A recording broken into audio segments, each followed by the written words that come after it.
ابھی آپ کو بتائیں کہ وزیر خزانہ عبدالحفیظ شیخ اس وقت اسلام آباد میں پریس کانفرنس کر رہے ہیں اور جو ڈسکشن ہے اس کو زیادہ وقت ملے. دیکھیں، آپ کو پتہ ہے کہ اس حکومت کے آنے سے پہلے ایک اقتصادی بحران تھا جو ورثے میں ملا. پچھلے 5 سال جو گزرے تھے اس حکومت کے آنے سے پہلے، اس میں ایکسپورٹس جو ہیں، یعنی ہماری چیزیں جو باہر کے لوگ خریدتے ہیں، ان میں گروتھ کی رفتار جو ہے وہ 0% تھی. اور ساتھ ہی ساتھ جو پچھلے 2 سال ماضی کی حکومت میں کے گزرے، اس میں ہمارے فورن ایکسچینج ریزروز جو تھے وہ تقریباً 16-17 سے گر کر کوئی 9 کے قریب پہنچ گئے، یعنی آدھے ہو گئے. دوسری جانب کیونکہ ڈالر کو سستا رکھا گیا تو امپورٹس جو ہیں وہ ایکسپورٹ سے دگنی ہو گئی.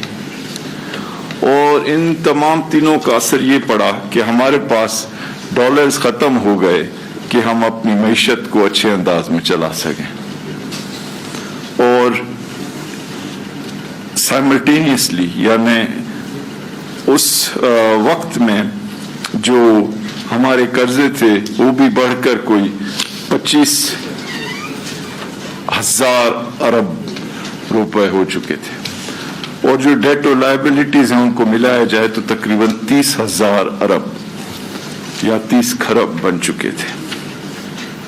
تو ایک ایسی سچویشن تھی کہ جس میں یہ ایکسٹرنل اکاؤنٹ کا جو سچویشن میں ہم ایک ڈیفالٹ کی جانب دیکھ رہے تھے.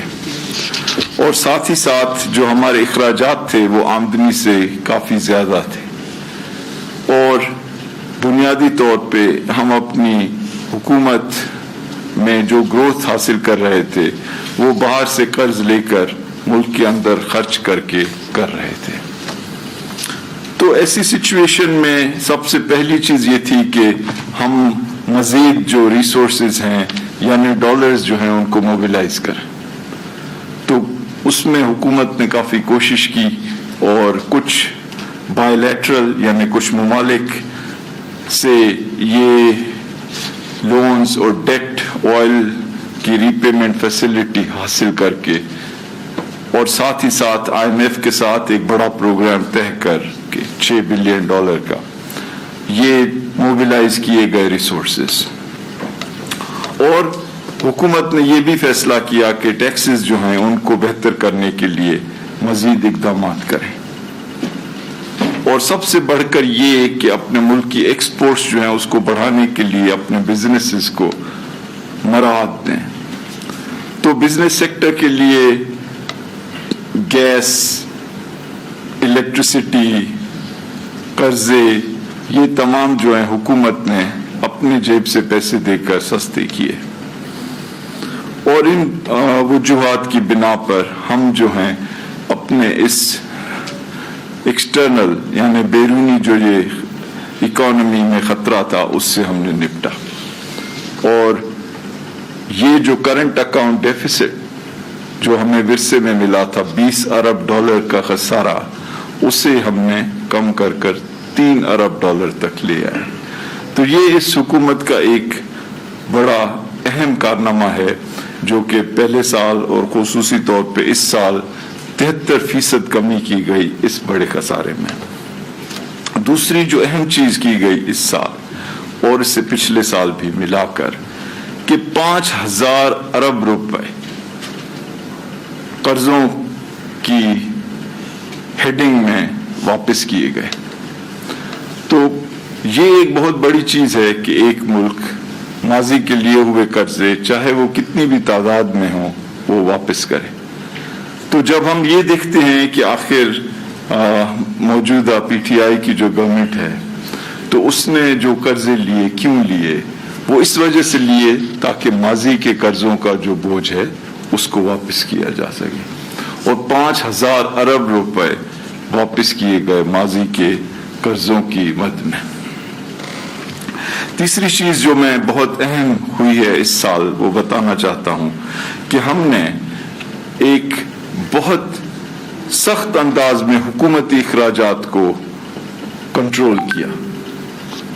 اور یہ شاید ہی پاکستان کی تاریخ میں ہوا ہو کہ ہم نے کنٹرول اس انداز میں کیا کہ ہمارا جو پرائمری بیلنس ہے، یعنی جو ہمارے اخراجات ہیں وہ ہماری آمدنی سے کم ہوئے، اور جو پرائمری بیلنس ہے وہ سرپلس میں گیا. یہ شاید ہی کبھی ہوا ہو پاکستان کی تاریخ میں، اور اس کے لیے فائنانس سیکرٹری صاحب اور تمام جو فائنانس کی ٹیم ہے اس کو میں خراج تحسین پیش کرتا ہوں.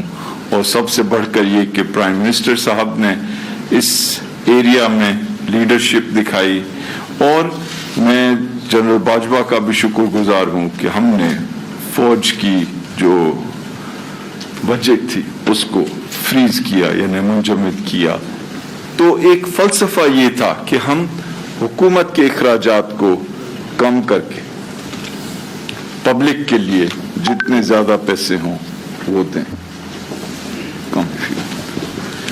تو اب دیکھیں کہ ہم اس چیز میں بھی کامیاب ہوئے. ہم نے پورا سال جو اسٹیٹ بینک آف پاکستان ہے اس سے ٹکا بھی قرض نہیں لیا. ہم نے پورا سال کسی بھی ادارے کو، کسی بھی گورنمنٹ منسٹری، کسی بھی گورنمنٹ ڈپارٹمنٹ کو ٹکا بھی سپلیمنٹری گرانٹ یعنی اضافی گرانٹ نہیں دی، کیونکہ ہم چاہتے تھے کہ پاکستان کے جو پبلک ہے، پاکستان کے جو عوام ہیں، ان کے پیسے کو بہت احتیاط سے خرچ کیا جائے. اور اس کا اثر آپ نے دیکھا کہ کرونا وائرس کے آنے سے پہلے ہم پرائمری سرپلس کی ایریا میں چلے گئے. پھر ہم نے چونکہ یہ کوشش کی کہ ہم اپنے لوگوں کو بنیادی سہولیات دیں، ان کے لیے انفراسٹرکچر یعنی روڈز، بریجز، ہاسپٹلز، اس طرح کی چیزیں بنائیں، اور ہم جتنا ممکن ہو باہر کی دنیا پہ انحصار کم کریں. تو ہم نے ٹیکسز میں ایک بہت اچھی کامیابی حاصل کی، اور کرونا وائرس کے آنے سے پہلے 17% ٹیکسز میں اضافہ ہوا. اگر آپ یہ سوچیں کہ ہم نے امپورٹس کو کم کیا تاکہ ہم اپنے ڈالرز کو بچائیں، تو ان فیکٹ اس امپورٹس کی کمی کی وجہ سے ہمارے ٹیکس ریونیوز میں بھی کمی ہوئی. ورنہ یہ جو رفتار تھی ٹیکسز کے بڑھنے کی ایف بی آر کے اندر، وہ تقریباً 27% جا رہی تھی. اب ٹیکسز میں بھی اضافہ ایک اطمینان بخش تک، ایکسپینڈیچرز یعنی اخراجات میں زبردست کمی اور ڈسپلن، باہر کے جو بھی قرضے ان کو خوش اسلوبی سے واپس کرنا، اور یہ کہ اپنے تعلقات تجارت کی بنیاد پہ دنیا کے ساتھ مینٹین کرنا، اور اپنے ایکسپورٹرز کو مدد دینا کہ وہ ایکسپورٹس بڑھائیں. پانچویں اور شاید ایک بہت بڑی کامیابی اس حکومت کی یہ رہی کہ پرائم منسٹر عمران خان کا جو ویژن ہے وہ یہ ہے کہ ہر چیز کا محور، ہر چیز کا جو سینٹرل پوائنٹ ہے وہ پاکستان کے عوام ہے، اور وہ عوام جو کہ کمزور طبقے سے ہیں، جو بھولے ہوئے ہیں، جن کے لیے ماضی میں بہت کم ایفرٹ ہوا ہے. تو ہم نے کم بجٹ کے باوجود ڈاکٹر سنیا نشتر کی جو منسٹری ہے احساس، اس کا بجٹ ڈبل کیا، اور تقریباً 100 بلین سے 192 بلین ایسے سوشل سیفٹی نیٹس کے لیے رکھے گئے کہ عام آدمیوں تک وہ پیسے پہنچائے جائیں، اچھے انداز میں پہنچائے جائیں، اس انداز میں پہنچائے جائیں کہ ساری دنیا دیکھے کہ اس میں کوئی سیاسی کنسیڈریشن بھی نہیں، کوئی علاقائی کنسیڈریشن بھی نہیں، کوئی مذہبی کنسیڈریشن بھی نہیں، اور صرف یہ کہ پاکستان کے جو غریب یا کم آمدنی والے لوگ، خواتین، خاندان ہیں، ان تک پیسے پہنچائے جائیں. تو یہ ایک بڑی اسٹیپ تھی، اور اسی اسٹیپ اور اسی اسپرٹ کی بنیاد پر جو ہمارے قبائلی علاقوں کے مرج ڈسٹرکٹس تھے ان کے لیے بھی 152 ارب روپے رکھے گئے، اور ہمارا جو PSDP